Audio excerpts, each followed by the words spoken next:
Hi viewers, if you are a biryani lover, then you have come to the right place because I'm back with the recipe of Paneer Dum Biryani, the best Hyderabadi recipe you can ever get. So let's get started with the recipe and check out the recipe. Firstly, take half cup of mint and coriander leaves, 1 tablespoon of chili powder, 1/4 tablespoon of garam masala, half tablespoon of salt, 1/4 tablespoon of cumin powder, and half tablespoon of coriander powder. Once you have put in all the powders, we'll go to the masalas and the spices of this recipe. So I am going to put in 1 bay leaf, half tablespoon of cumin, 1 tablespoon of ghee, 4 cloves, and lastly 2 tablespoons of oil. Now we'll give it a quick mix. This really turns aromatic.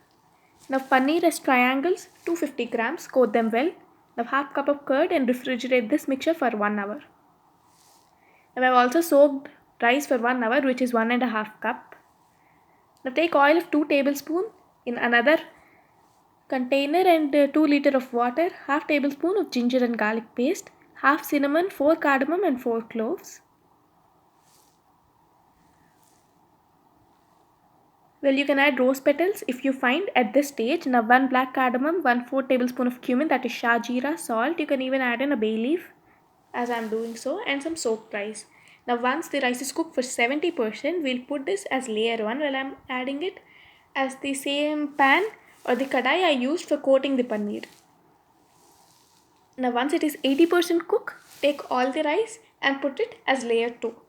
Well, how do we know if it is 80% cooked? Because if you leave it for 5 more minutes, if the rice is completely cooked, that means it is 80% cooked. So you have to remove all the rice at this stage. Well, biryani is a recipe of Persian food. Well, it has been brought to India by Mughals and where it has been modified as per the regions. Now we'll spread it nicely. Now here's a tip, I'm sure it will work for all of you. That is, in the kadai you are making the biryani, make sure that it is heavy topped, like at the bottom it is really heavy, or else the paneer will be completely burnt. Well, I did not add rose petals, so I'm going to add rose water at the ending.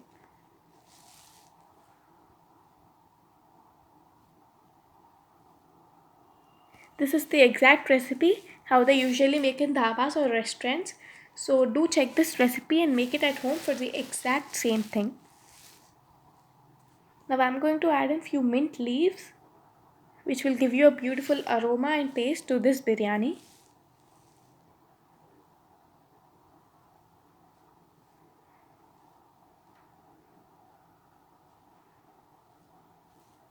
Well, this is my first biryani ever and this has turned out so good. So I'm sharing this recipe with all of you so that you can also try the same, especially if you're a beginner.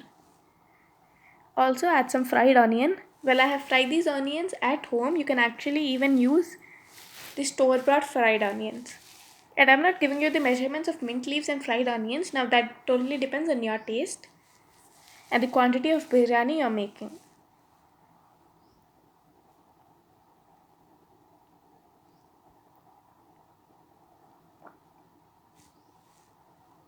Now spread all this equally.